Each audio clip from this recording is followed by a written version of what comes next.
So I'd like to start the session. So respected faculty members, our speaker, my dear friends, a very good afternoon to you all. I, Ruprekha, on behalf of Jaipuria School of Business, would like to welcome Mr. Ashish Garg, the Vice President, Global Talent Acquisition of American Express. Mr. Ashish Garg leads talent acquisition team at American Express in India, North America, and LAC region. He is professional, certified SPHR with diversified executive experience spanning across IT, banking, financial services, BPO, and outsourcing. Also, he has worked with small enterprises, startups, and multinational corporations. He has hands-on experience in implementing HR technology solutions, process automation, setting up alternate talent, and enhancing recruitment experience.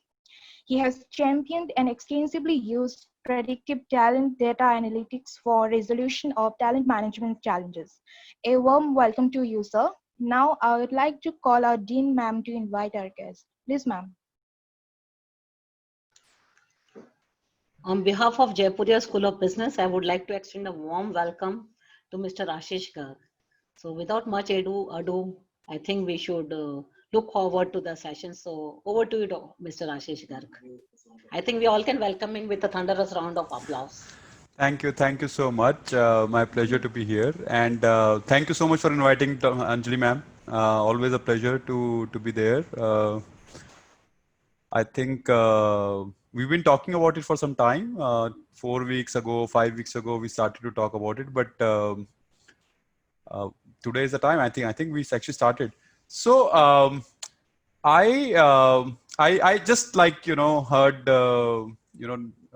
Rashmi. And thank you, Roop, for the introduction. Beautiful introduction. I never thought that my introduction can be like this. Um, and I was actually just waiting in the lobby and seeing that you were actually asking every student to come on camera and switch off their audio. I tell you, I have a son who just moved to the college. He just started the college this year, and I can actually tell you that what we actually at home see when he is actually attending the classes, formal classes. So students, you are all like my Ayush. He's my maybe like you are 3-4 years. He's 3-4 years younger to you, but same boat. I understand. So don't come under pressure. I'm also going to go off camera now, so I can actually be freely sit and talk. And the way classes happen, I actually want to, give you the same comfort. So do not think about any type of pressure. We understand technology issues. We understand the current environment. So no worries about audio, no worries about camera, no worries about video. Please just try to listen to me, make it more interactive as much as you could.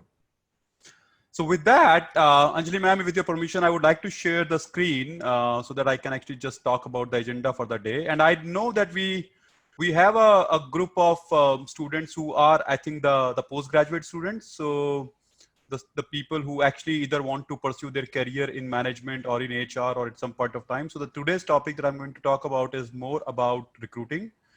And you may have already read it, you may have already seen it, you may have already learned it, that what are the theoretical aspects of recruiting. Some of you may have actually seen the practical side of it, but what I'm going to talk today is from a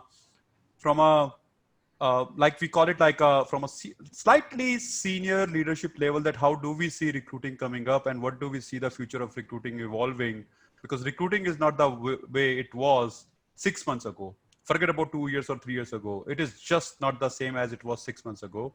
And how it will be 2 years, 3 years from now, by the time you graduate, by the time you actually started to become like a recruiting or a talent management professional, I think you will see a much different world altogether. So I'll just try to do some type of insight sharing session with you, and happy to welcome any type of questions. So whatever I know, I will be able to answer to you. Okay, so let me know if you are able to see my screen or not.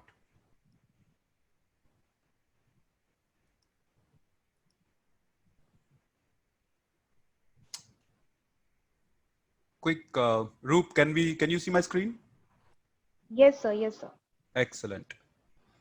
Okay, so on this Saturday afternoon, we are going to talk about with a group of management students that how to become a talent advisor and get ahead fast. So, trust me, I did not start my journey as a talent management or as an aspiring HR professional. I was actually aspiring techie.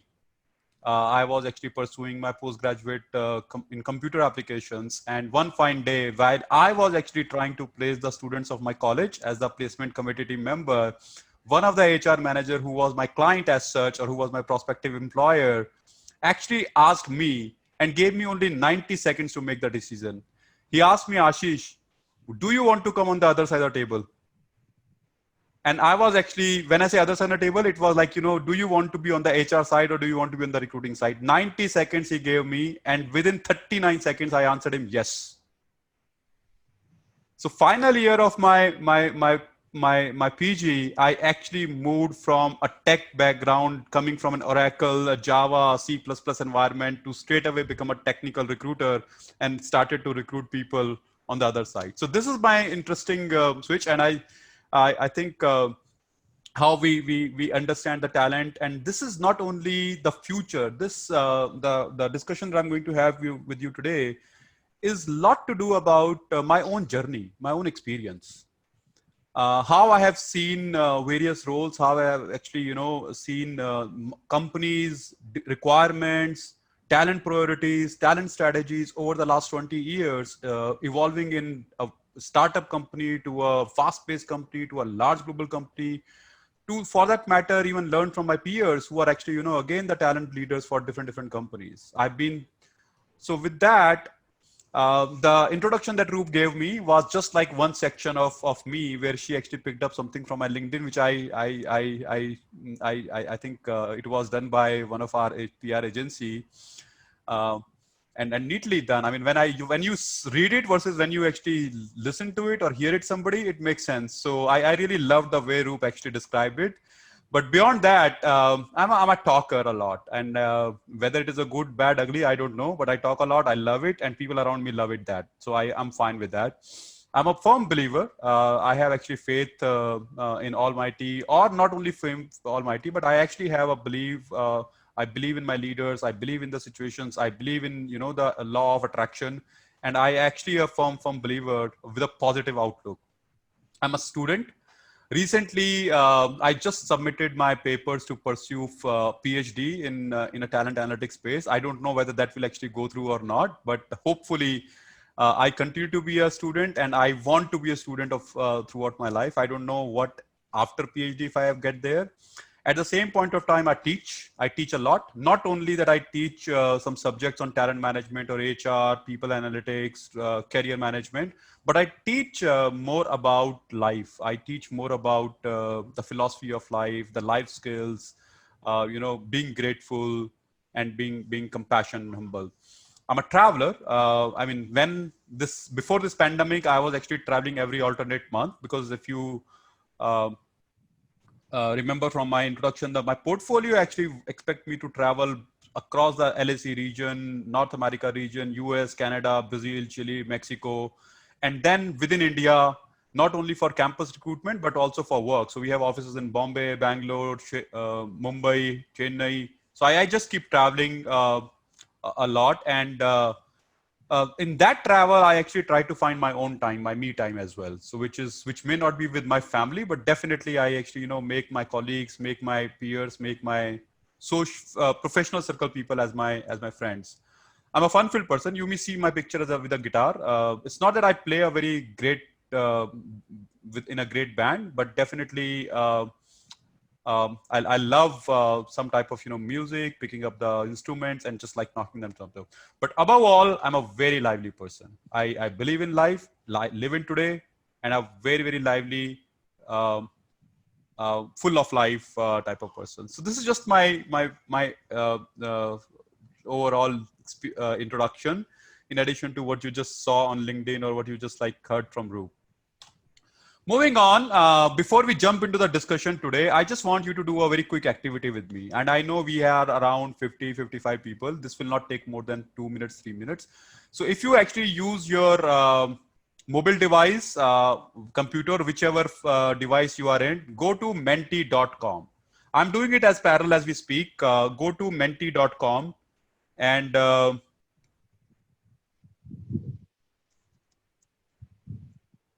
tell you, this is an interesting activity. I mean, this will actually be very, very helpful for all of you. And we have a context for this when we actually get into the session. So go to menti.com and please write 85937.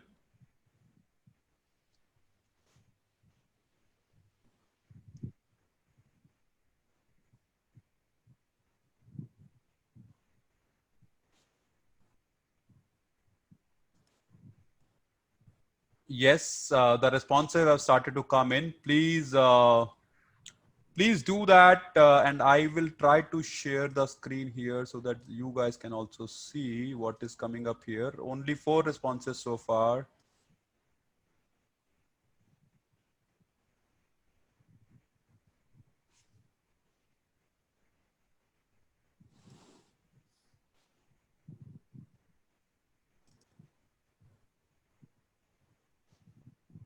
Okay, let me know if you're able to see my screen here as well.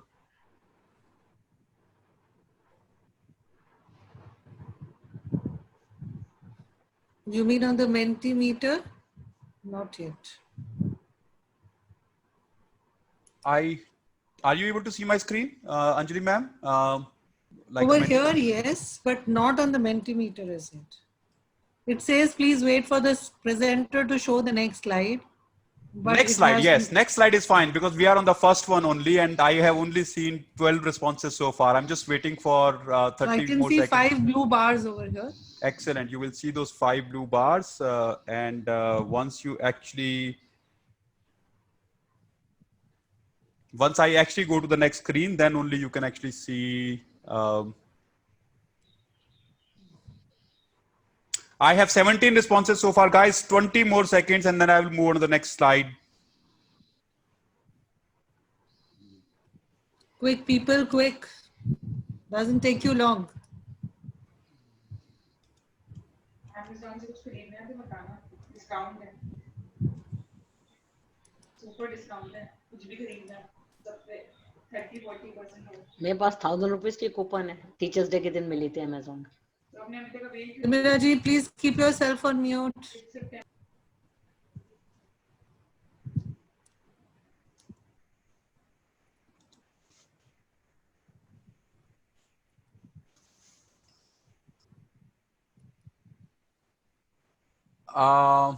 I think we have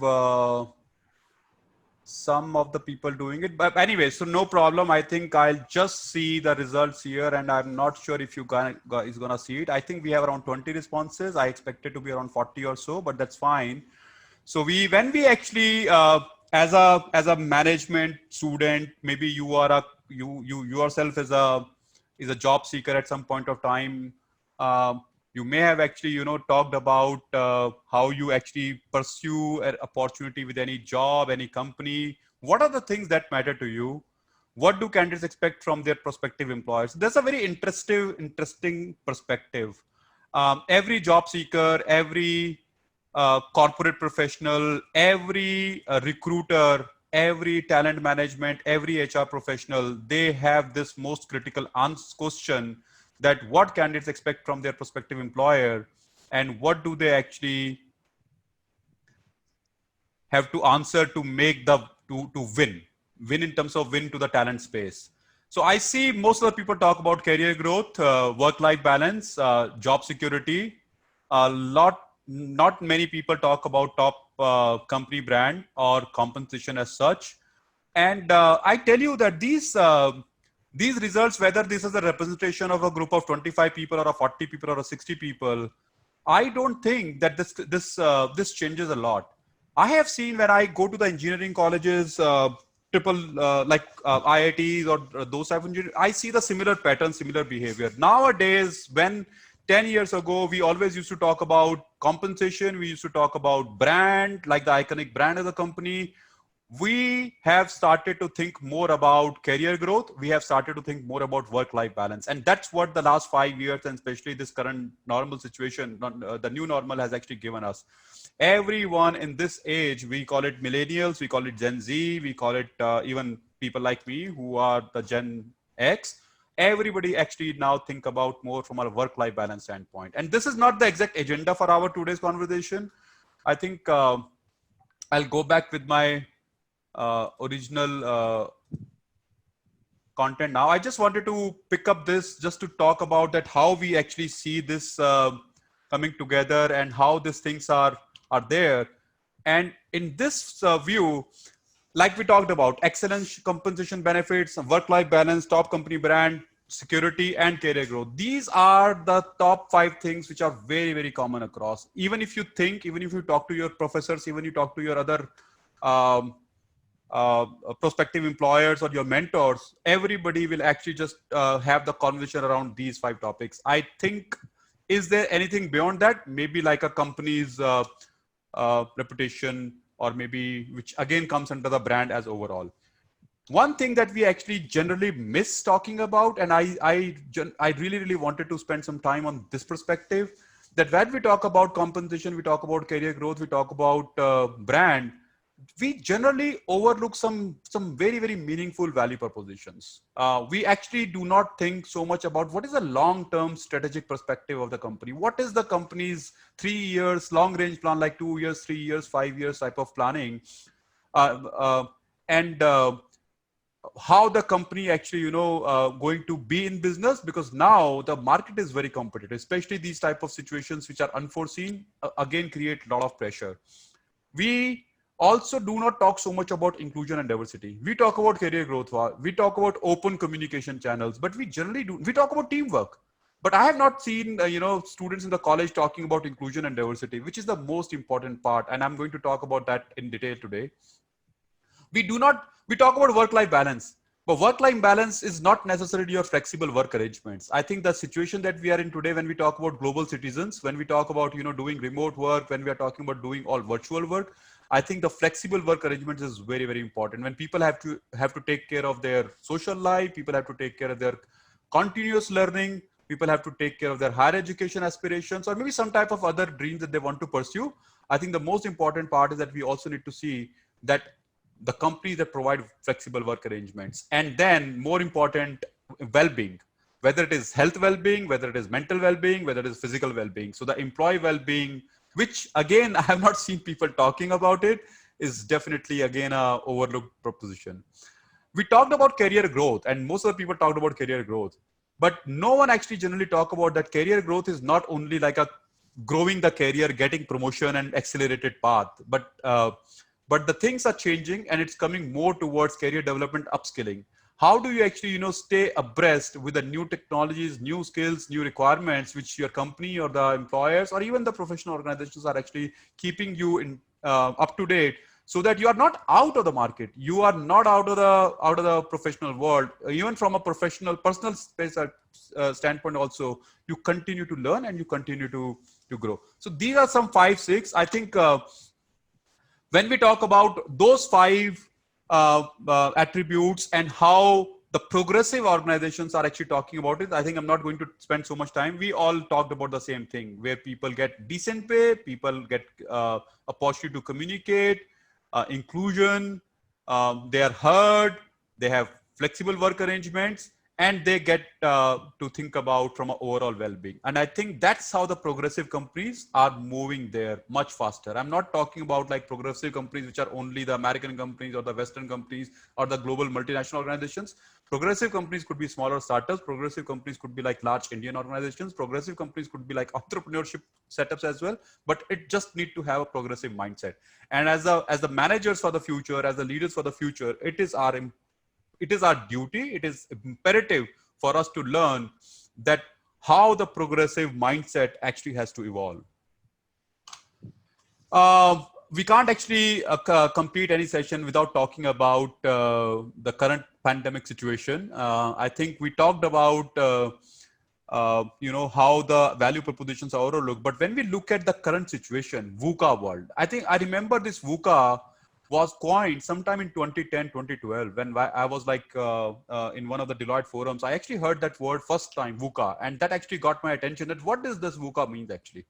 And then I actually went on and to study more about it. But ultimately, this VUCA, which is volatile, uncertain, complex, and ambiguous, we just kept talking about it. We just kept preparing about it. We just, a lot of consulting organizations continue to talk about it, but never spent so much until this time. So with this VUCA world, I think the evolving traits that new companies are expecting from the employees are digital dexterity, which is more about tech savviness, data orientation. Data orientation is something which is like data is gold. If in God we trust, but people say that for everything else, bring data. Data is actually becoming our day-to-day life, whether we are management professional, whether we are technical professional, whether we are retail, consumer, whichever industry, whichever way of life, for that matter, even our all of our phones, they also talk about only data plans, 300 MB, 1 GB, 300 GB, unlimited data. So everything is data, right from my phone to my TV to my live. Learning agility, I think the key here, and it's not new, learning agility is something which is ability to unlearn fast. We talked about unlearning. I think learning agility, why I actually talk about in the new world, is more about agility for the responsiveness, fail fast, MVP, the minimum viable products, launch the minimum viable products, move on, be a party. That's how the entire ecosystem is today. Self-awareness is something which is again not new for this group, I assume, but just see this self-awareness from a self-leadership standpoint. Until unless you do not know what are your opportunity areas, what are your improvement areas, what are your key strengths, where do you want to leverage them, what do you need to actually be thoughtful about it, what are your continuous opportunity areas, that is something which is the most important part. Self-leadership, self-awareness, whether you call it, I think that's a critical leadership behavior that more and more organizations, more and more companies are actually. And why I'm actually talking about these 6 attributes or maybe these things with this group, because I know that today, when you are a job seeker, when you will become a manager, when you will become an HR professional, or you will become a leader, I think these are the things that you will actually have to demonstrate, show as you actually walk the floor, as you actually, lead. This is something that is very important. And that's why I thought that it's important to bring this up with this group. Inclusion and collaboration, as we talked about. Inclusion is a very critical thing, and we are going to talk about into the future of trends as well. However, when we talk about inclusion, inclusion is not about gender, race, as we talk about. Inclusion is very, very big. Inclusion is about diversity. Inclusion is about culture. Inclusion is about language. I have actually, conducted a lot of sessions in Bangalore versus Chennai versus Hyderabad, and I've been like working in the entire world. I just give you an example that even in India, we talk about a Tamil Nadu person living in Delhi or Noida or a Gurgaon. We call the South Indians are here. Similarly, when we go there, they call it North Indians are there. So this is talk about the cultural diversity, that how do we still have this South Indian, North Indian divide, but overall, globally, we are only seen as like one community. And we are not given that level of, diversity, inclusion when we look at religion, culture, language, and different background of experience for sure. Adaptability, I think not to mention, because that's a very common sense. More importantly, resilience. I think resilience is nothing but your confidence multiplied by your competence. So if you have the right confidence and the right competence, that actually takes you to resilience, whether it is your professional, mental, physical, whichever side of resilience that you want to build. And this is actually the new normal.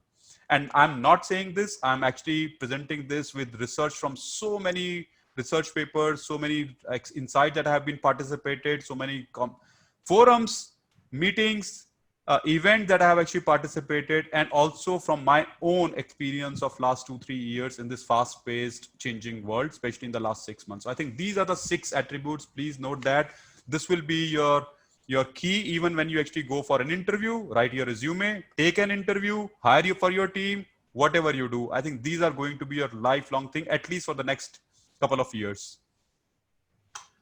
So coming back to the original topic, become a talent strategist.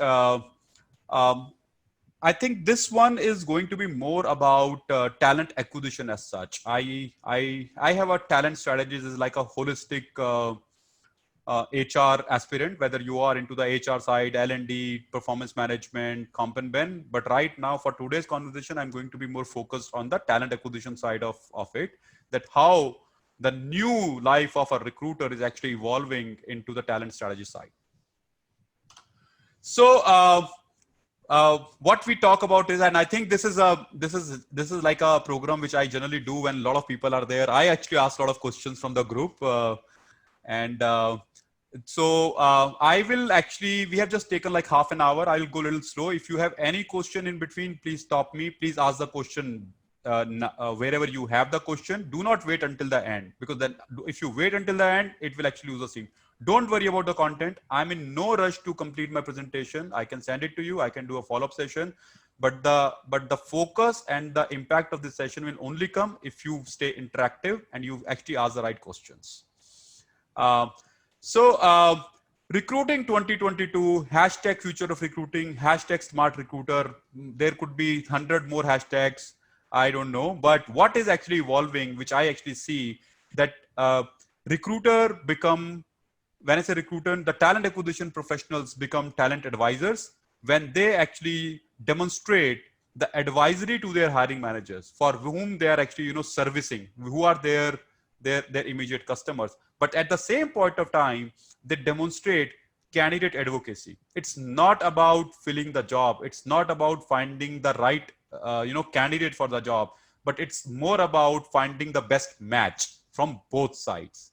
So if you are actually trying to recruit somebody, then you definitely need to think about that, how it actually fits from a candidate's aspiration standpoint, skill standpoint, requirement standpoint, interest standpoint, and at the same point of time, see it from the hiring manager's shoes, that what is the right for them. Do they really need some type of, rocket scientist when they don't even need like an Excel champ? So why do we need to actually go talk about I need a data scientist when I have to work on a Excel spreadsheet reports? I'm just giving an example. Similarly, there are a lot of examples come that, okay, and this is the debate that I have, that why do we actually have to go after people from say Ivy League colleges when we just have to sell a card? If we have to sell a card, then we need to actually go after the people who have the right skills to sell, who have the right aptitude to sell, rather than going after only the people who are actually, pursuing some type of fancy degree into an Ivy League college, and can they only sell the card? I don't agree with that actually. And now my hypothesis, which I actually developed 10 years ago, 12 years ago, has started to come true when I actually see that the education as such is actually just becoming like a more of a learning, ongoing learning, but not like a degree as an endorsement. Maybe I'm making a controversial statement, especially with the faculties in front of the faculties here, but that's the real practical world outside, where we talk about more on terms of skills, competence, rather than the theoretical degree in hand. Okay, so some of the common and emerging recruitment metrics and KPIs. I think if you have actually studied recruitment, even for that matter, even the chapter 7 or the chapter 6, I don't know which books do you refer, but there are several books where you talk about the complete workforce planning and recruitment. The things that actually comes to your mind, how do you measure the success of recruitment? I think you talk about applicant to hire ratio, you talk about time taken, which is time to fill, you talk about conversion ratio, you talk about cost per hire, cost of recruitment, you talk about sourcing channel, like are you hiring from referral versus agencies versus different channels, your fulfillment ratio, that you were given 100 jobs versus you filled only 10 jobs, and your offer acceptance, that you made 100 offers but only 80 joined or 70 joined. I think these are the fundamental core metrics, which I generally say are very transactional. And in the new world, these are very lagging indicators now, very lagging indicators. If we actually see the world today, we are actually moving towards the employer brand index, that how my value propositions as a company are actually seen from a marketplace standpoint. How am I doing in terms of my diversity hiring? And when it's a diversity hiring, it's more about, again, like I said, that it's not only about gender or race. It's very broad in terms of when we talk about inclusion and diversity. And I'm going to touch upon the topic because that's very important. as I talk about today and as I talk about future, or maybe as I talk about like, 1 year, 2 years from now, most of the organizations are on this journey of user experience, colleague experience, as we talk about. I mean, we are living into a digital age. Everything for us is like, whether it is Uber or Amazon, is just like a 2-star or a 3-star or a 5-star type of thing. So we just talk about those stars, we just submit it and say, okay, this is what my experience is. I think that's exactly how the colleague experience, how the candidate experience, or the hiring manager experience, we generally call it like user experience into the world of digital, but it is nothing from a talent management or from a HR space. It is colleague experience, employee experience, as we say. Employee experience, my candidate experience, the people who have actually shown some type of, faith or some type of interest, raise their hands to pursue a job with any company. And how do we ensure that they actually get the right brand experience at each touch point? So the two metrics which are going to evolve and which may actually become the leading indicators, and all other metrics will just like be only the transactional ones, is going to be user experience, which is candidate satisfaction and hiring leader satisfaction. Candidate satisfaction could be for both new hires and your unsuccessful candidates, which means that people that you select or people that you do not select. Please note that most of the organizations applicant to hire ratio is less than 1%, even less than 0.1%, maybe less than 0.001%. So imagine that if you are only measuring the experience for, say, successful candidates, then you do not know what other 99% may feel about you or may think about you. You may just keep clapping yourself saying, okay, you know what? I did a fantastic job. I run like an 88% NPS because all my candidates have actually given me a great score. That's not the correct reflection. And I know most of the organizations have started to go in that direction where they are now measuring unsuccessful candidates experience as a key metric, because the unsuccessful candidates are going to be their customers in some time. They're going to be their reviewer on some digital platform. They're going to be their followers, community, and maybe a candidate in the future, maybe 2 years, 3 years, 6 months, you never know. So those people may again become your again, what you call like your candidates, your customers. So that's why I'm saying that this candidate satisfaction, which is again, you see it candidate satisfaction, hiring manager satisfaction, but think it more from a user experience standpoint, your consumer experience. So if we look at any of our e-commerce platform, like I talked about, I think the ease of doing business with, the ease of getting, through the process, the way I was actually handled into the process, the way I was actually provided my customer service. If I buy something, I think about it, okay, what is the delivery of Amazon? What is the quality of product and how I was serviced? So all of these things, personas come together when I talk about the experience. So please know that we can continue to talk about applicant to hire, cost per hire, but ultimately, if your hiring manager, if your hiring leader is happy, then he will not think so much about your fulfillment ratio or offer acceptance or cost, because he wants the right talent at the right time. And if you win the confidence of your hiring manager, you have actually won the game. Don't think so much from the metric standpoint. That's the key. That's the future, and that's something which has, for progressive organization, that has actually now today started. Okay, so if no questions, or maybe I don't know how you want to actually do the questions, but I think if I can actually continue to move on. Hold me if you have any questions. Stop me. I don't see all of you on the video, so somebody has to just tell me, because I'm sharing my screen. So if somebody is actually just raising their hand, please let maybe Roop know, or maybe I see Dr. Vartika here, so maybe Dr. Vartika know. Yes, sir. Okay, so now let's look at what are some of the emerging focus areas, and what I'm going to talk about today. Again, like I said, that it is not my work. I don't write papers. I have just written 2 papers, for which I have submitted for my guide. If those get accepted, I will actually start my PhD, but I don't write research papers. I'm not very good at it. I use research. I use insights. And I actually use those research insights, information that I curate for all my work, for all my conversations, for all my strategy, planning, execution, everything. And the work that you're going to see today, I used, again, like I said, that various research papers from different organizations that I have attended in the last couple of years. Insight reports from channels like LinkedIn, CEB, Mercer, Deloitte. And this is something which you may get access online as well. You may not get access to online. I don't know, but some of the things you may have seen it. Some of the things you may not have seen it. So just like hold it for some time with me. So when we talk about what are some of the emerging focus areas from a talent management or a talent acquisition standpoint, which we talk about, those will actually help us. If we know it, those will actually help us to play the right role of a talent advisor and a candidate advocate. So just jump into it. I think the first point that generally people, especially the talent acquisition people, do not realize that recruiting is not only about external. Recruiting is actually internal as well.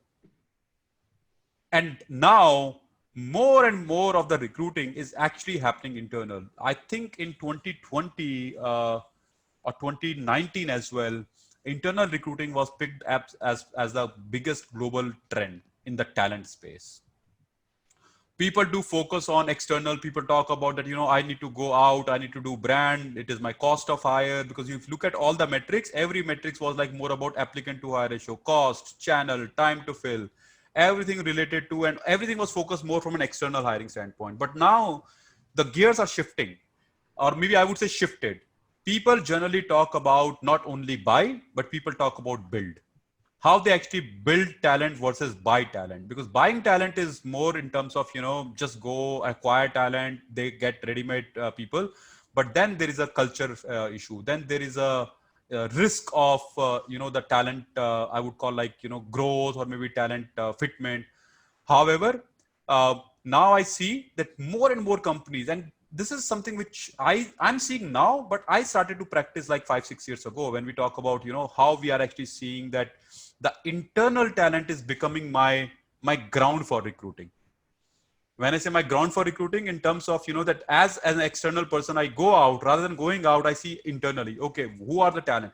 And this is very, very closely linked with our talent management, performance management, L&D principles of learning, development.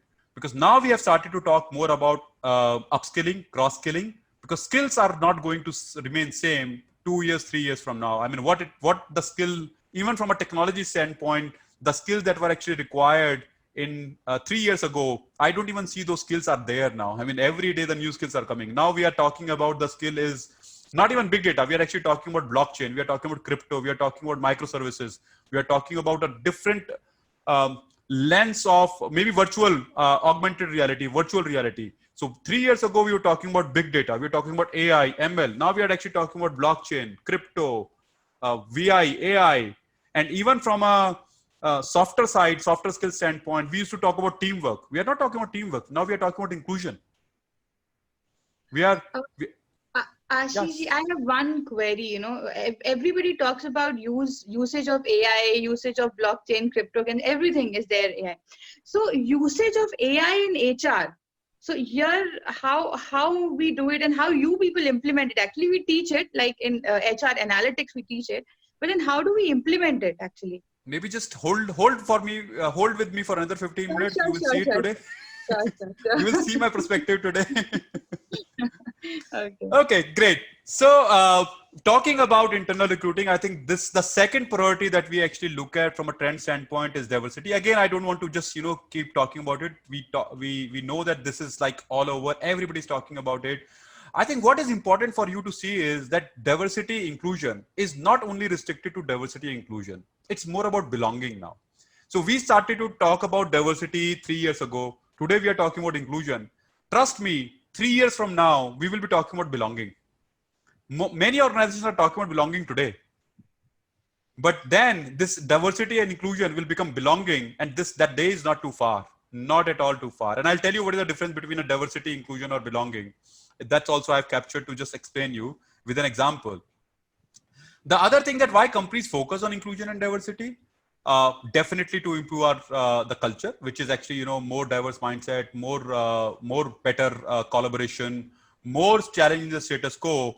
But you won't believe that 62% of the CEOs feel that the diversity actually helped them to improve the top line of the company, overall top line of the company. And there are research available for this. This is not that I am saying, this is like very, very commonly available to them. That's why we see that why everybody in the Western side is talking so much about diversity, because if they have diverse set of people, they actually see a better result from their employee performance and productivity standpoint, which actually delivers a better output to their customers, because you see, to better represent customers. So the employee first, customer service, customer first, everything gets served once you actually have the right set of people, a diverse set of people, I would call, and you have the right environment to cultivate a very, very inclusive leadership into the organization.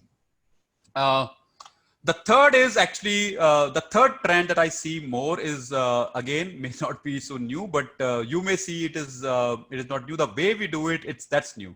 So we are talking about soft skills assessment. It's not an interview anymore, by the way. Interviews will be there forever, will be there.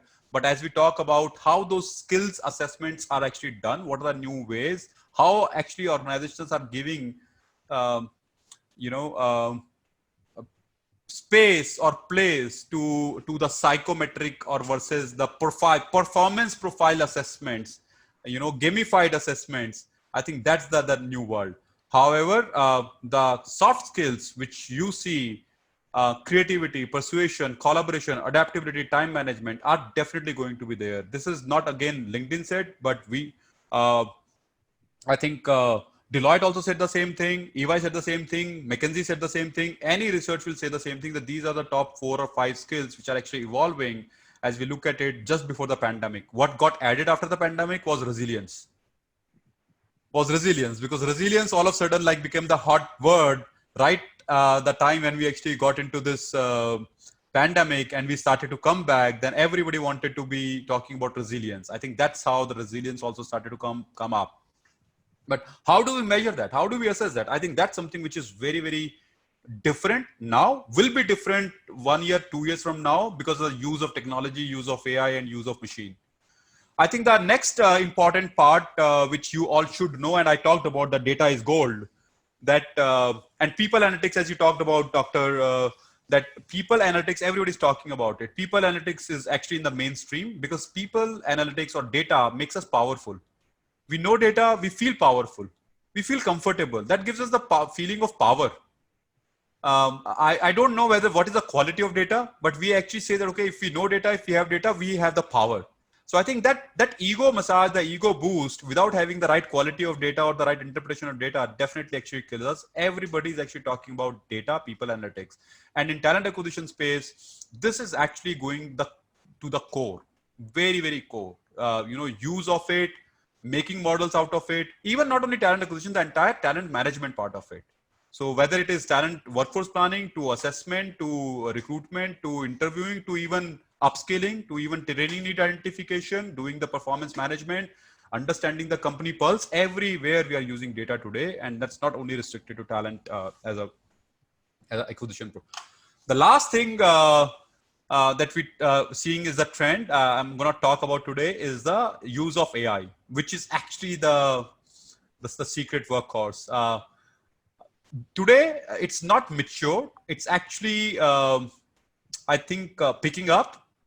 And I'm hearing that this will pick up for the last 5 years, actually, to be very honest with you. Today, also, I see it will pick up. But if we just keep waiting for, adoption of AI in our life, actually, I mean, talent equity, maybe I would say life, then if we are saying that this will happen sometime, then we are fools. It has actually happening. We don't even know where all it is happening. In our social world, in our, digital world, in our financial world, in our education world, wherever. I don't even know where all this AI is already happening. I use Google. Sometimes when I'm not even using my phone, the Siri pops up, or sorry, the Google Assistant pops up. From my iPad, Siri pops up. I don't know how, because they actually just, doing some type of analysis anytime. Whenever they see a conflict, they just pop up saying, okay, can you repeat the question, or can you write the question, or can you confirm the question? Can you imagine? I'm not touching my phone, but that's happening.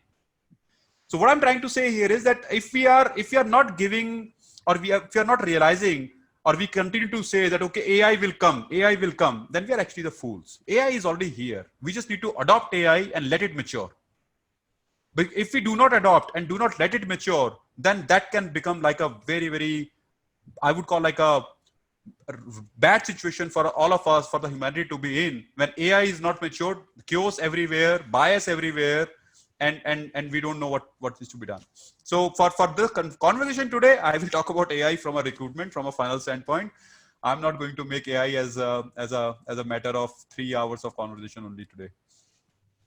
So AI used from, like, again, your end-to-end funnel, and we talk about it. So let's talk about quickly about internal recruitment. I think that birth of this, I don't want to spend so much. Okay.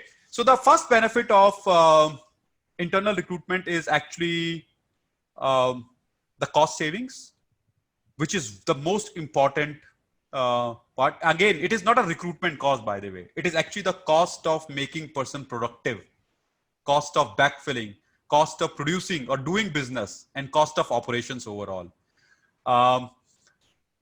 I see it actually, if we continue to focus on internal recruiting, it actually, helps me have a better retention. Better retention means my better, happy, engaged people. My engaged people means a better output to the results, better productivity, ultimately my top line. So as a businessman, I always see a top line, and I encourage all of the 50 plus people who are attending session today from the college standpoint, that while you may be you may want to become a talent management professional, HR professional, or a finance professional, or whatever, but just see that ultimately you want to be a business professional. And whatever you're doing in your professional life, think it from a business standpoint, not from a finance, not from an HR, not from a operation standpoint. Just see the larger picture of business. Bring the business acumen in whatever you do, whatever you think. So then it will actually start making a lot of sense to you. I think the next is definitely the the ways how internal candidates are recruited is generally is done by HR. I think it's very candidate driven thing. I don't know if you have ever seen a recruiter or a HR person talking to you about that. Okay, you know what? I am recruiting and I'm searching candidates, or I'm interviewing candidates from my company. Generally, people say that, I'm actually bringing people from Microsoft or a Google or a Goldman or different companies. I'm recruiting people from colleges. But I have not seen so many people talking about that, that I actually take pride of interviewing, recruiting, searching, sourcing people from my internal company. So we have, what we have done, we have actually let the internal colleagues, the internal employees to be on their own. As a HR person, we have let them to be on their own, that, okay, you find your own ways, because we are focused on external. I think that's something which is actually not going to be there and should not be there. And also it is not easy. I mean, I can say that internal recruiting, but internal recruiting is not easy. I have a team of 200 people. I have 7 directors, and all of 7 are very, very passionate, very amazing. And if any one of them leave, whether for an internal job or whether for an external job, I will feel bad. So the managers and the leaders, they have tendency to hoard their talent. For example, I will say that, okay, I have 7 directors. They are my talent. They are my team. I don't see the hat of that, okay, no, they are not my talent. They are actually my company's talent. So what I'm trying to say here is that instead of your team, instead of your function, bring the enterprise mindset here. What is good from a company standpoint? What is good from an individual standpoint? So managers do that. And that's a very common problem. I mean, all of the people across the large organizations, small organizations, they actually, do internal mobility as a part of talent management. Okay, you complete 2 roles into 2 years into this role, 3 years into this role. Then the HR person will say performance management will happen. Then say, okay, what is your next role? Succession management will happen. And we have actually just made it like a process which is again controlled or not done by me, not managed by me. So I feel comfortable searching for a job outside, because when I actually look for a job outside, I get the job of my choice. I get the experience that the recruiter or the other companies, opening the red carpet welcome, or when they're recruiting, until they're recruiting actually. So they actually open to the red carpet welcome for all of their candidates, and they show the trust. So what I'm saying is that managers need to start thinking, and as a maybe aspiring HR or talent professionals, we also need to ensure that we have the right mindset to cultivate, to imbibe this adoption of enterprise talent versus functional talent, or versus team talent, or versus departmental talent. I think that's something which I just wanted to call out here, that this is very, very important when we start thinking about that, okay, let managers leave their talent to do their better job in the interest of company, in the interest of their own talent itself. So how do we improve internal recruiting? I think, again, you can do a lot of search, proactive reach out, which is again making internal candidates as our use the learning database, use the performance database to see that okay, where the skills exist and how we can actually say that okay, instead of going on LinkedIn, go on internal database and find candidates, talk to the managers, partner with L&D. Partner with L&D to ensure that if you are looking for somebody who, for example, you have a skill set and you're looking for somebody who matches that skill. And then you think about from a match score standpoint, I need a 80% match. I need a 70% match.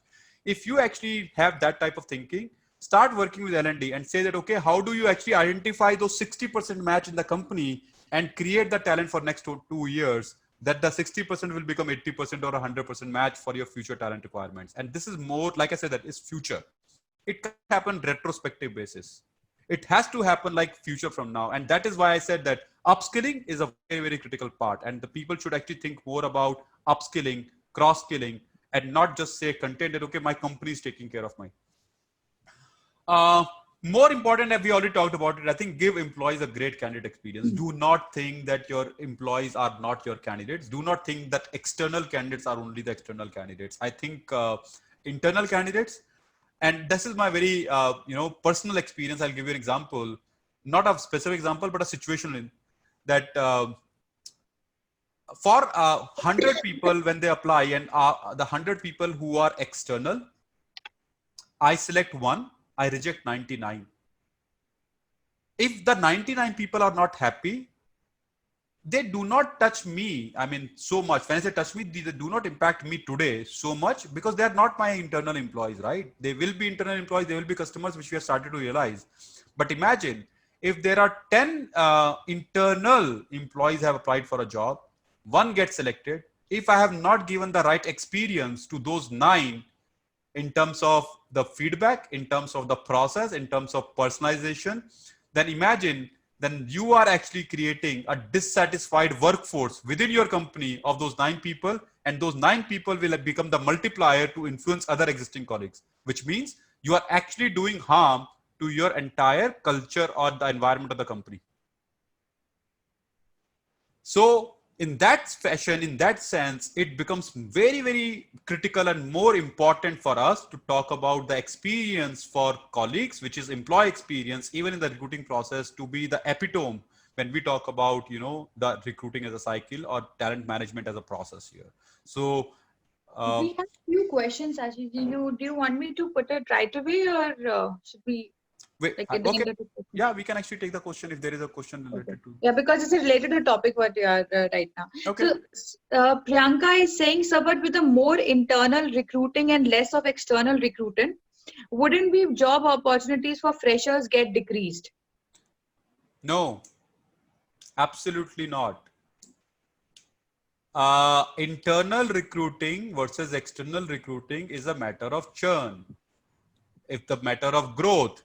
When we go external, we actually want to grow rather than only keep doing backfilling. So do not think, okay, so if we talk about internal recruiting, and if I say 100 people, all 100 people just keep moving, we will never be able to grow. If we have to grow, we actually have to bring talent. And even like I said that, even to bring diversity and inclusion, we have to bring talent, external talent as well. But what I'm saying is that you need to identify the jobs where you bring external talent versus you actually identify jobs where you actually develop talent.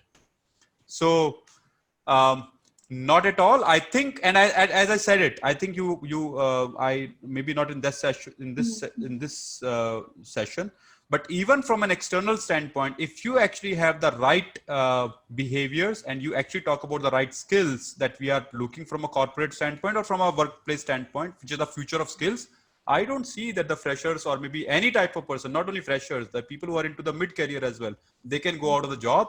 They will be, because the talent demand and supply is always going to be there. We still produce 300,000 people every year from engineering graduate standpoint, but only 100,000 are getting placed into the right jobs because they are the ones who are actually focusing more on those, those skills and the capabilities versus others. So that equation will always be there. There will be people on the both sides of the supply equation. So plus, I think it also see, Priyanka, what you need to see is that there is an internal hiring that will naturally happen for people who are experienced, right? So when you're talking of fresher hiring, it has to come from outside only. No? It cannot come. So if an organization is earmarking some position for freshers, that will naturally be from external resources. It cannot be from internal resources, isn't it? Because people who are internal are already experienced. And it will naturally come as a growth factor for people who are internally in the organization. Otherwise, there's no need to go for the second or change in the assignment at all. Correct. And ma'am, I think that's also goes with the talent value chain, because we need to actually keep, from a cost optimization standpoint, this entry level funnel cannot be stopped. Otherwise, it will actually stop the entire assembly line. So this funnel will always be there. I see a pressure point coming at a mid-level career. I see a pressure point at a senior level career. If they are not upskilling, if they are not cross-skilling, but the entry-level funnel has to be there to ensure that enough supply of the talent is coming. So one more question we have from a faculty colleague, I think, Guneet Kaur. So how do you engage your talent? So she wants to know about engagement of employees. Engagement of employees. Okay, I think I mean, if you ask, can you unmute yourself, Guneet, and ask it directly? This doesn't seem to be very clear. Guneet, can you do that?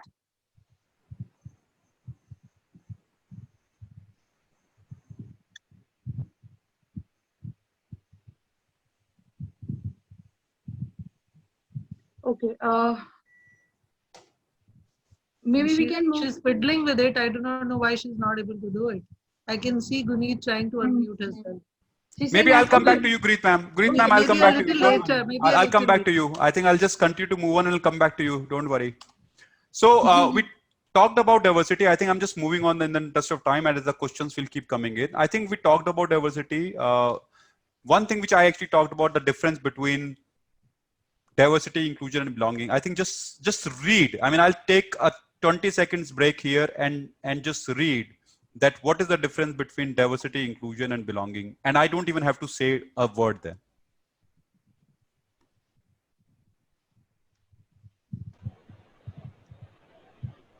I think it's a very, very important part of how the organizations are actually talking about diversity versus inclusion, and the way the world will actually move towards belonging.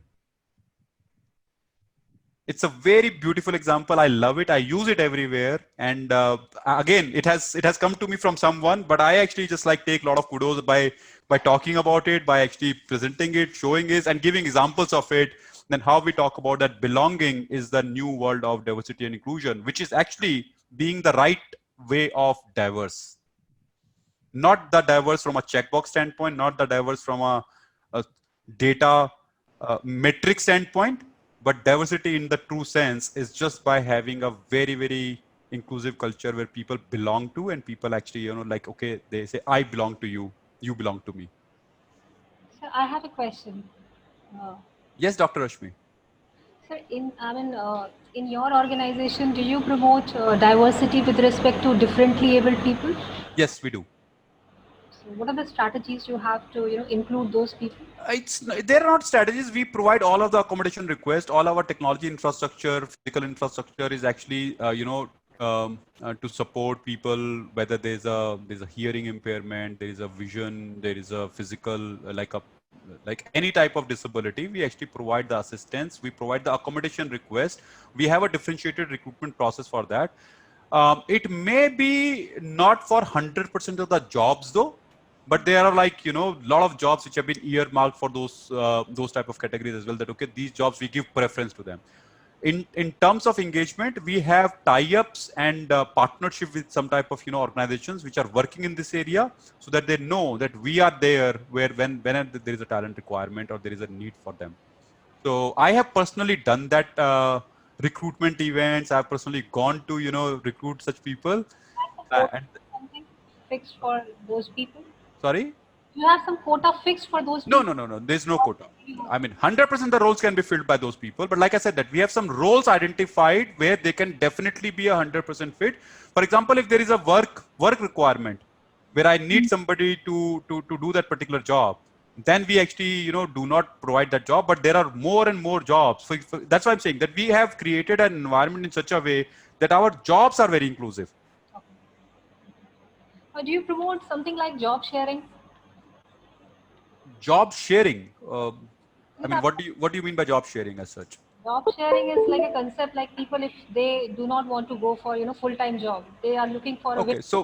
Okay, so we call them secondment, we call them the stretch assignments, we call them the job rotations, we call them the what you call like transitions. So these are not, I mean, yes, maybe job sharing, but it is not exactly like a job sharing, because even for job sharing you need to actually say that, okay, what is the part has to be delivered, but from a leader and from company standpoint it has to be delivered. So we actually provide something which is called a marketplace of opportunities. Why I'm saying this, like India, this country is known for demographic dividend, where rest of the countries are aging. Still, irony is that our youths are not employed. So the unemployment rate, very well. So No, so Dr. Rashmi, I think we can talk about it again. An interesting topic. I think the reasons for youth not being employed could be various parts, not only from the corporate side. The reasons are, I mean, quite known to you, quite known to me, quite known to so many people, and I talked about it.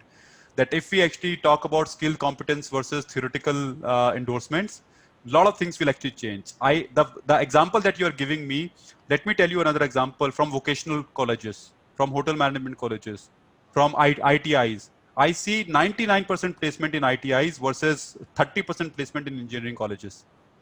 But still, people join and leave so early. I mean, it's like That's- the expectation is too high there. That's the company. That's what I'm saying. That's the company's engagement topic. That what am I doing? Am I actually keeping their job aspirations? Am I actually upskilling them for a next job? Am I actually able to provide them the right growth path? Like I talked about growth, upskilling.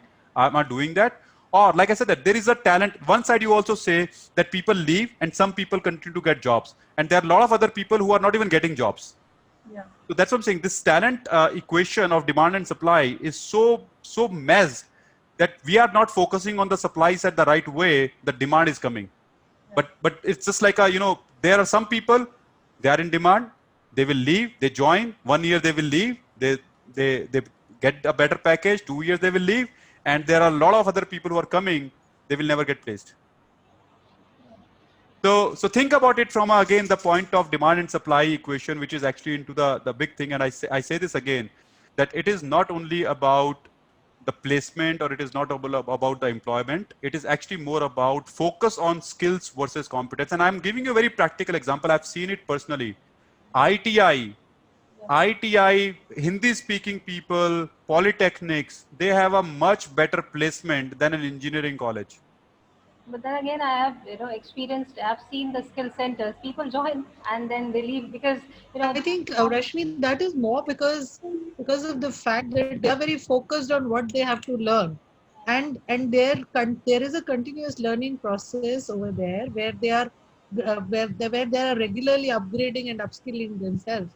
Whereas in engineering, there is a huge gap between the academia and the actual requirement of what the industry is. So as Ashish said, this is a separate debate to be done some other day. We will definitely call him for that debate so soon. Let us go on. Yeah, so that's that's a very valid thing. Like I said, that this is like the entire academia and corporate are actually trying to solve. There are a lot of bodies who are actually trying to solve. But what you and I can do is just like give more skill and and competence focus to our students. And trust me, they will be better placed if we actually tell them, okay, what the future requires from them. If we actually train them on those things, I'm not talking about educate, I'm talking about train.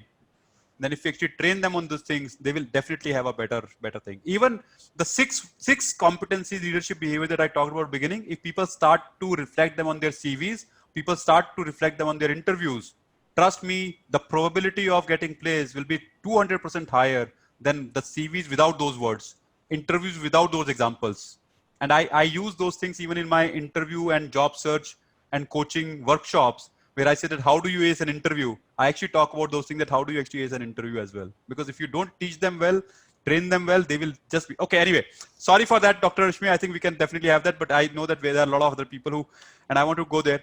So as we talked about, gender is that diversity is not about gender, race. It's about generations. It's about education. It's about disability. It's about religion, and there are a lot many like language. It's one thing. Time zone is again one thing. Uh, so we definitely have different type of generations. Diversity impacts here. Not so much of the point here. I think in the interest of time, I continue to move on. We talked about that how companies support diversity, inclusion, and belonging internally, which is actually, by not only opening or having the open communication channel, but actually creating the culture where our leaders are there. So that's an interesting that we talk about, that I don't want to hoard my talent. I want to, build or, develop an enterprise talent. That's like, the real example of me being inclusion. I am not looking for somebody who is ready-made to do this job, which is not like a buy mentality. I have a build mentality here that, okay, you come, I'll make you learn new skills. I will actually make you do well even in this job. Rather than myself, I focus on you. I focus on your growth. I focus on my people's growth. So that's the change that we're talking about. And again, progressive organizations are actually showing that. If you see that the 50% of the people are actually in that zone. How do we, this is something which I want to talk about very quickly from a talent acquisition standpoint, that again, there are so many, but I just talked about 3 do's and 3 don'ts when we talk about what is diversity. It is complex because if you actually think about diversity, there is no shortcut. It can't actually happen overnight. It's a long journey and it is like a big change, like, that changing the entire company's culture, company's environment, work, leaders, seniors, everybody. It just can't be a bottoms up or a top down approach. It has to be consistently parallel. So from a talent acquisition standpoint, I think what we talk about is that the job descriptions should be inclusive. And I can tell you, I have seen jobs where people even write, okay, either females are preferred or males are preferred or females do not apply. Or even for that matter, the job description talk about he should be able to do this or he should be able to do this, rather than making it like a very, very inclusive, do not talk about gender. So, and again, recent learning that we are using an AI-based tool, which is called Textio for our job descriptions. I learned that if I write development versus software, so there is a software engineering and there is a word called software development. So if I use software engineering, that's a very men-focused word. If I use software development, that's a very inclusive word. So I just learned it some days ago that, how I actually changed that word choice from a software engineering to software development and do this. The other classical example of a job descriptions, and you may relate, some of you may relate, that, and this is maybe again like a research, proven research, again, I'm not saying it, that when we write job description, we write some eligibility criteria. We really write eligibility criteria, and we said, must have this, must have that, done this, done that, all those, 10 items we actually write. So what happens, and there is a very interesting research, just try to follow me. 90%, 80 to 90% of the situations, men do not care about what is written on must versus preferred versus not written. They end up applying. They apply. But when it comes to women only 40 to 50% of the women, when they apply, they actually apply to check what they match exactly. They do not apply to the job. They only apply to the jobs when they match the things. Okay, it is written, I match it. So it is a 80% versus 40% gap, even from a job description standpoint. So if I can make my job description inclusive, if I really do not need like a must experience in Python, I don't have to write Python. I can just write that, okay, that Python will be preferred if people have a data analytics as a skill. That's fine, because Python is like a 2 months of training. Anybody can learn it.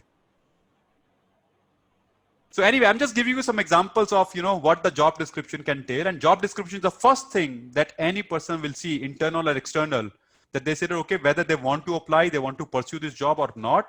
That's the first thing. So to be more inclusive, we need to talk about it. If I do not make, and that's your question about, the disability. If I do not write accommodation possible, if I do not write that we provide accommodation for the people with disabilities to be, to work in our company, if we do not mention about all these things, how the people will know that, that as an employer, they can do the same job as any other person is doing, because the company is going to provide them the tools and the technology and the infrastructure. So that becomes very, very important, that how we actually take these things out, how we actually talk. And again, all these stories to be told by our employees, how they actually use our employees to tell these stories, how we promote inclusion in our employee groups, like colleague networks, like employee networks that we have in the company, diversity network, women in technology network, women in finance network, pride network, maybe the X alumni network. So many networks that we operate, we need to actually talk about it there. And what we don't have to do, and again, imagine these two important points here, don't have to do, that diversity is not a strategy. I'm even having some debates on it across the companies, even my internal company also. We talk about diversity strategy. I said, no, diversity is not a strategy. Diversity is a mindset. It just can't be strategy, because your strategy gets eaten by your culture over the breakfast. Right? So strategy is not at all there. It should be a mindset. It has to be a mindset. And then we talk about, again, top down, bottom up, parallel approach. But more important, again, if you also talk about in your lot of your placement activities, lot of your interview activities, lot of your even, academia, theoretical books, we talk about it. Okay, I'm not hiring this person because he's not a culture fit. If we do not let go of this culture fit phenomena, we'll never be able to build an inclusive workforce. We need to talk more about the culture culture plus. Culture fit can only create people who are like them. We are actually talking about a very, very bias into the process. We do not want to change the people. I was talking to somebody, they said that we work in a family-owned business, and we want people who have experience of family-owned business. So I actually gave them like a 10 minutes of gyan on what is the difference between a family-owned business versus somebody coming from a corporate, because again, they were thinking that the person may not be culturally fit. So imagine that the bias in this entire mindset, that they're talking about a culture fit right from the beginning, not thinking about that, that what the value that a person who worked in a professional world will bring to that company in terms of scaling that up, of running it professionally. Ashish, I have a perspective here. Yes. And that is that while I don't deny what you're saying, but then in that case, am I an organization which is willing to become inclusive? Which means, and when I say this, if I am bringing in, for example, we are a family run business, right? But how much is the willingness at the level of the organization, okay, to bring in people from different sectors, different cultures, adapt their culture in yourself. It is not about teaching them your culture. So it is like, you are good, I am good, and we all coexist happily, right? Can we bring that system in ourselves? If we have that mindset, then there is no problem. So in fact, I go back to the fact that I have been teaching recruitment to our students over here, and some of them might be thinking that even ma'am said this, that these people should be culturally fit. So I really corrected over here that yes, either they should be culturally fit, or we should be willing to adapt changes in our systems. Either of the two has to happen. Otherwise, what happens is that there is a complete recruitment loss every now and then. So very, very interesting perspective, Anjali ma'am. I think that's very, very rightly said. And that's why I said that we are talking about the organizations, progressive organizations, where we want to build a culture of inclusion, where we demonstrate in day-to-day life inclusive leadership. If we are not living the values of inclusive leadership, then we are not talking about diversity. Like I said, that it's only a checkbox then. And that's why I said that it starts from the mindset. It starts from the top, bottom, everywhere. So culture fit, people see culture fit where they are not inclusive as such, and therefore inclusion for them is more about the checklist, more for them in terms of, okay, I've made 20% women into the leadership, but it's not that even the 75%, 25% can become 75%. So I hear your point, but what I'm saying is the 3 years from now, the world is actually moving so fast, and the progressive mindset which is actually coming from the younger generation, they will definitely have no choice but to talk about bringing that diverse side. Absolutely. Think about a gig world.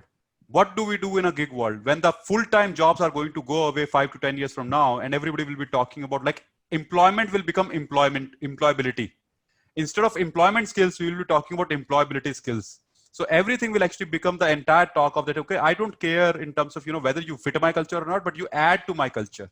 You actually teach me new things. Yes, so absolutely. I think that's the way we are talking about. And that's why I said that what is the future going to be versus when these students are going to graduate, when these students are going to be into their career, and how do they get there? Totally with you. Totally with you on that. So I know we only have 10 minutes, but I think I will be quick now. Reinventing the interview is the next thing. Structured interview, behavioral interview, and I'm sure that you have talked about, you have been taught about all of these things in your courses. But what is changing is actually let me talk about this one here. So what's changing? There are new tools which are coming. We are talking about soft skill assessments, which are more gamified assessments. I play a game and I actually, the entire persona is actually checked.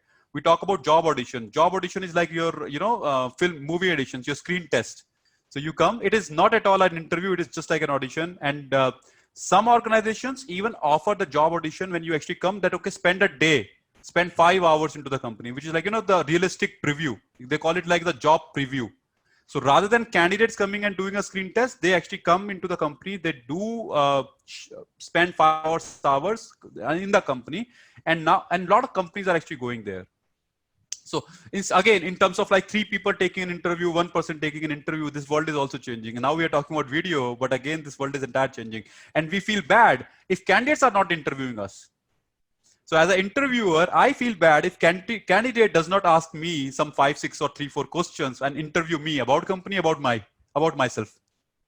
So I feel good when I actually have to answer that, okay, what do I think about this company? Why I'm in this company for 5 years? And why do I want to be in this company for 5 years? What have I done in my life? So if these type of questions do not come to me from candidates, I don't feel good about it actually. So that the entire, that setup is changing. We talk about virtual reality assessments. I think you can actually do a lot of research. Video interviews is the word, and video interviews is not only like one-on-one interviews. I'm just mind it. What I'm talking about video interviews is on demand, which means that I give you a questionnaire. You record your video on those questionnaires. I actually observe you on these questionnaires in terms of your answers. However, machine is actually doing an AI-based algorithm that, okay, how well and what was the tone and what was the choice of words by giving these answers. So the world is actually changing for video interviews completely.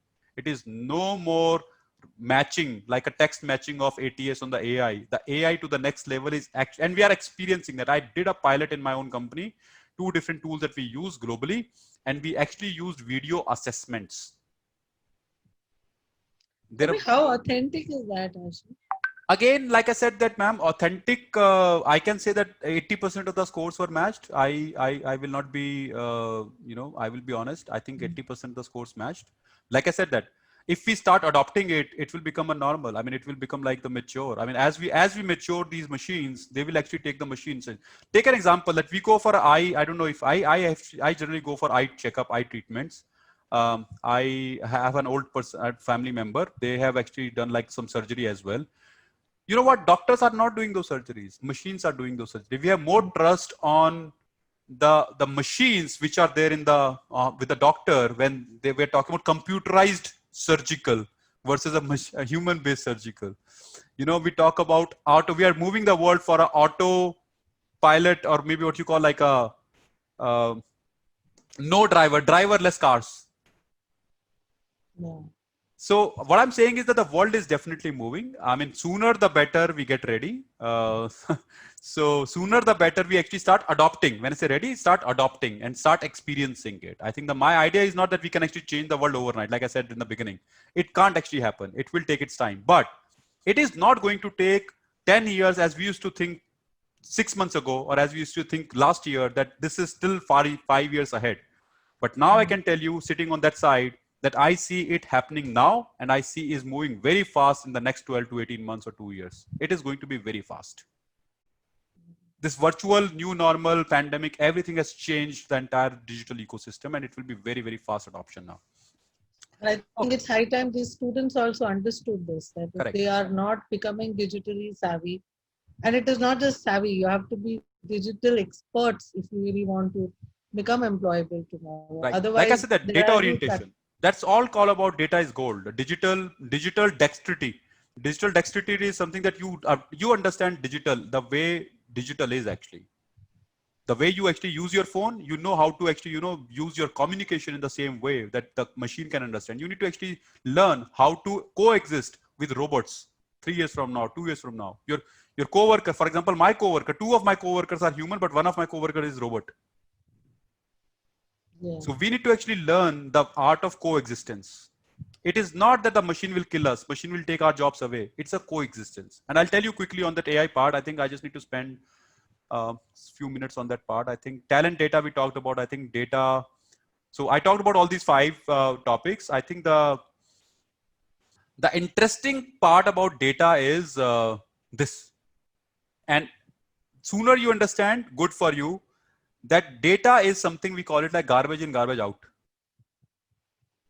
Majority of the data scientists today, they actually spend 50% of their time in terms of ensuring that data is correct to create models. Yeah. Data is cleaned up to create models, which means the data which is captured, the data, the way it is captured, the table, the way it is set, and the way it is interpreted have to be like very, very flawless. That is the biggest problem that we are actually struggling today. Not only me. I mean, we have a lot of data scientists across the world. Everybody's talking about data management, data ethics, data. But you know the biggest part that we do? Data cleanup. Yes. If we do manual jobs, like human is doing data cleanup, rest everything is done by machine. So that is the beautiful part. So we need to ensure that the data quality, which is actually called the data quality, is sacrosanct. Data capturing, data recording, and the way data. It is a very example. Open text box versus a drop down. Yeah. It's a very interesting example. You can actually type whatever. You can actually type Ahmedabad into 100 different ways. Maybe you can actually do spelling mistakes also. But predictive text, if you start typing Ahmedabad, you see Google, it actually predict you that, okay, this is my pattern. This is how I'm going there. So quality of data is the critical here, but this is definitely is the part that, you know, if I'm good in data, I feel good. I mean, I look good. My success journey, which I did not talk about in the beginning, that right from beginning, I was very, very good in data. I was very good in presenting data. I have actually grown in my career early into the age, because even into the senior leadership meetings, I used to go with some beautiful charts, some beautiful presentations, and I got noticed. So data was on my side, and that's my own journey. And I also see a lot of other people who actually, you know, that data is something that they actually really can make them superhero in terms of, you know, the powerful person. It gives power, not only influencer, but gives them the power. Okay. Artificial intelligence, the last thing that I wanted to touch upon. I know that we have a couple of minutes now. AI, I don't want to actually talk about all these things. I think we talk about AI in sourcing candidates, screening candidates, engaging candidates, scheduling interviews, and interviewing candidates also, which is the entire life cycle of the AI in recruitment. But what I wanted to tell you is this chart, and this will be my last pitch here. So how people generally ask me this question that, you know, that how the recruiter's job will actually evolve when AI will come, when automation will come. And if you actually see this chart here, and maybe again, if you study recruiting, you see all of these entire activities, which is in this quadrant, are actually the recruiter activities, right from negotiation, making an offer, doing the community building, interpersonal skill checking about the, you know, pre-screening criteria. Everything that we do is actually the recruitment activity. But I can tell you, because I spent my 20 years on this site, I have recruited almost like maybe, if not like 200,000, maybe more in last 20 years, because I've worked in large setups and I've processed like millions and millions of applications in a year. So I can tell you that 80% of the recruiters, even if they say that they talk about strategic recruitment, but they spend 80% of their time in this green box. Either they are sourcing candidates, or they are pre-screening candidates, or they're coordinating interviews, or they're actually coordinating other parts, they're scheduling, or they're just going to naukri.com, or they're just going to linkedin.com, or they're just like, you know, busy in doing this activity, which is actually the green box here. The blue box that we see on the top has been actually left for, you know, some strategic people to do, like leaders in the corporate offices to do, agencies to do, consulting companies to do. That the consulting companies come and they actually talk about, okay, what should be your pitch, your value proposition, your branding material, your brand positioning. All those things are done by them, and we just like, you know, use them. As a recruiting, as a HR, and this is not only for recruiting. I mean, HR people are the same board, that we actually just talk about these entry level talk about. these activities, which are actually the sourcing, screening, scheduling, coordinating, whether it is about even making an offer. We actually just make an offer because compensation is done by a compensation team. We just see that, okay, negotiate, we can offer you only this much, and we actually provide that thing. So what is changing and what I see changing, because I'm implementing that in my company. I've already done that in my previous company and in my current company. I've actually used, earlier we used to call it automation, but now we call it AI. So earlier it was RPA, but now it is AI. So I have experienced AI's, RPA's automation in large setups, and I can tell you that machines are going to take this green box away completely, and have taken that. I'm a living proof point of it. Machines have completely taken these things away. Today the tools that I use, that tool actually matches the resume, matches the candidate, curate the candidate profile from all of the social, LinkedIn, everywhere, and say, okay, hey Ashish, here are 5 candidates out of these 100 candidates who can be your good potential match with a 98% accuracy as per my human recruiter, or maybe even better. Because machine can do the screening in 5 minutes versus my recruiters will actually take 5 days to even process those 1,000 resumes, and inconsistently, because each recruiter has a different capability. Each recruiter has different thinking, the way they actually look at the resume. So if we actually say that, okay, the machine is not biased, which machines generally are not biased. We have a perception that machines are biased because machines are trained by a biased person. But if we actually continue to increase the base of machines, if we continue to give them, more and more data, and we also continue to make them learn through type 2 errors. I mean, if you study statistics, you would know type 2 errors. So if you actually make them learn from the type 2 errors, machines are much smarter and they actually just learn faster. So what I'm trying to say here is, again, so the role of recruiting, role of talent acquisition person, the way it is changing, trust me, the blue box is the way where we need to focus on.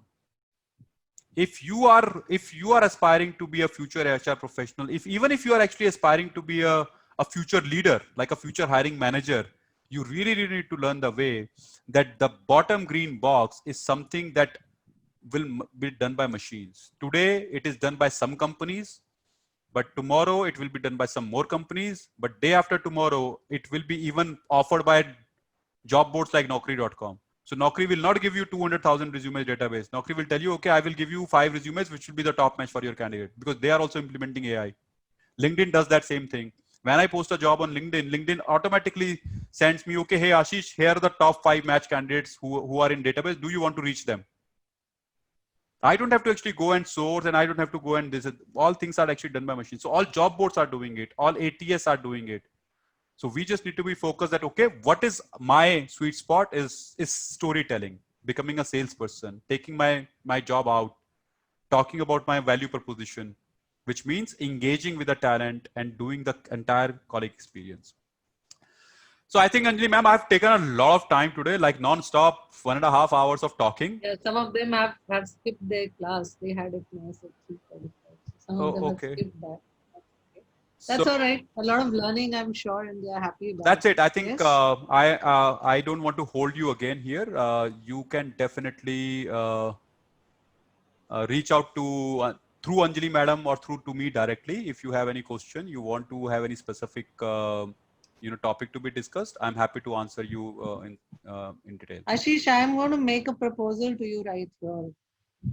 We will help you with about selecting 3-4 of them from about 8-10 of them. Pick up 2 students and mentor them. Okay. You can connect with them online sometimes, and you can discuss with them once in a while, not regularly, but yeah, they should just be allowed to reach out to you sometimes and take some guidance from you. Sure, absolutely, sure, and thank you so much for the offer. I will definitely take on this offer, but just give me some time. I'm these days I'm really super occupied. I'm actually working like 36 countries implementation of the AI that we talked about.